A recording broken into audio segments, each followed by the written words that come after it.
Assalamualaikum warahmatullahi wabarakatuh.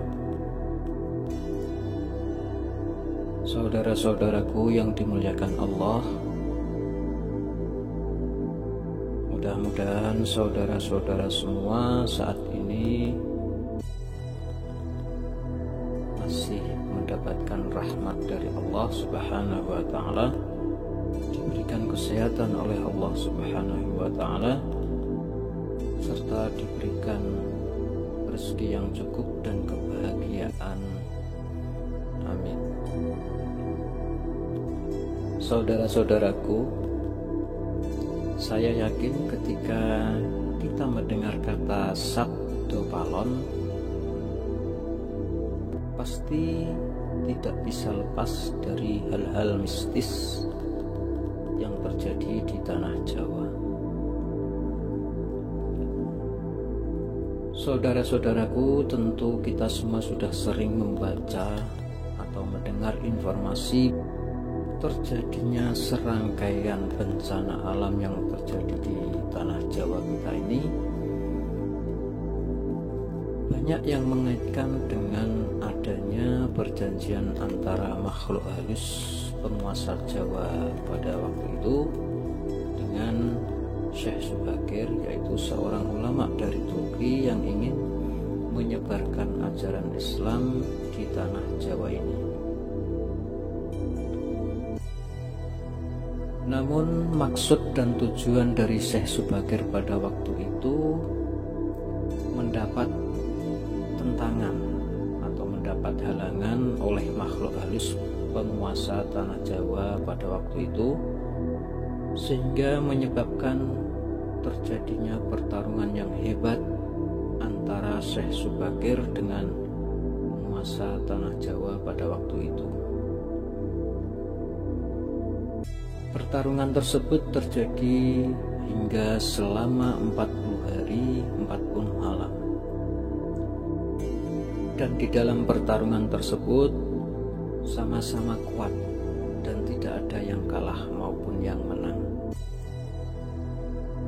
sehingga keduanya sepakat untuk melakukan perjanjian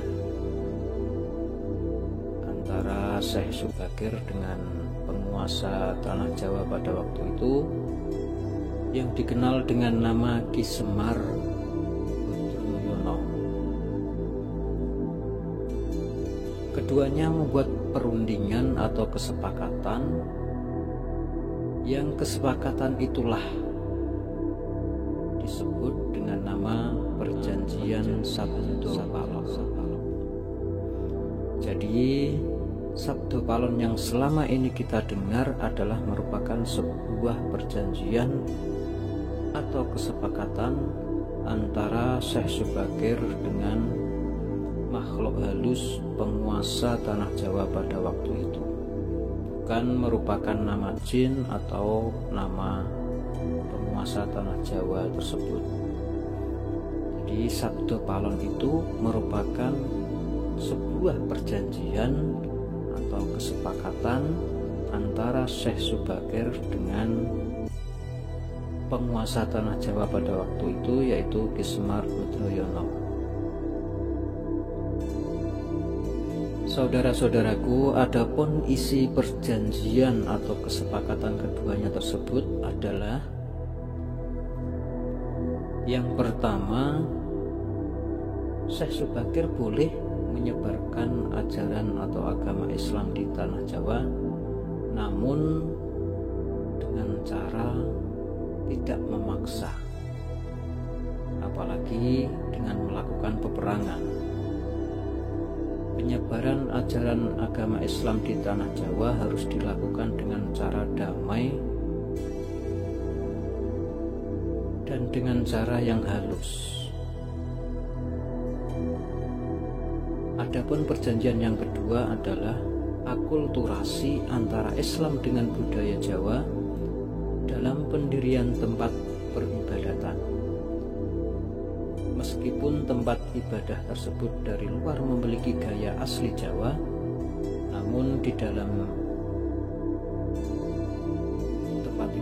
tersebut berisi ajaran-ajaran Islam yang disebarluaskan. Untuk perjanjian yang ketiga berisi kerajaan Islam diperbolehkan berdiri di tanah Jawa, tapi dengan syarat raja pertama haruslah anak campuran. Maksudnya adalah orang tua sang raja memiliki campuran agama. Jika bapaknya orang Hindu, maka ibunya orang Islam. Jika bapaknya orang Islam, ibunya harus Hindu. Kemudian kesepakatan yang terakhir atau yang keempat, Islam tidak boleh mengubah orang Jawa menjadi orang yang kearap-arapan. Biarkanlah padi tetap di tanah Jawa, di sawah, dan kurma tetap ditanam di padang pasir. Orang Jawa harus tetap menjadi orang Jawa dengan segala budi pekerti dan kepribadian orang Jawa. Jika orang Jawa sampai hilang kejawaannya, 500 tahun lagi Ki Semar berjanji akan muncul lagi dengan membuat bencana atau goro-goro. Saudara-saudaraku, itulah keempat isi perjanjian antara Syekh Subakir dengan Ki Semar, penguasa Jawa pada saat itu, yang perjanjian tersebut dikenal dengan sebutan nama Sabdo Palon.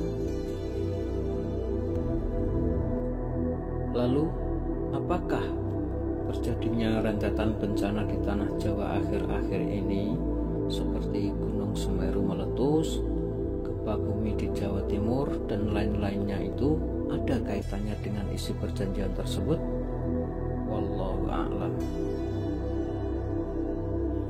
Namun sebagai orang Muslim, kita harus yakin bahwa semua bencana, semua musibah yang terjadi tersebut adalah atas kehendak Allah Subhanahu wa ta'ala. Mari kita sama-sama berdoa dan lebih mendekatkan diri kita kepada Allah, agar negara tercinta kita ini dijauhkan dari berbagai jenis musibah atau bencana, baik itu musibah penyakit maupun bentuk bencana alam. Saudara-saudaraku, demikian sedikit informasi mengenai apa itu sebenarnya Sabdo Palon. Mudah-mudahan sedikit informasi ini dapat memberikan manfaat kepada kita semua. Jika dalam informasi yang saya sampaikan ini ada kesalahan atau berbeda pandangan dengan orang lain, ya namanya sejarah atau cerita itu pasti ada kesamaan dan ada perbedaannya. Demikian yang saya sampaikan. Wal afu minkum. Wassalamualaikum warahmatullahi wabarakatuh.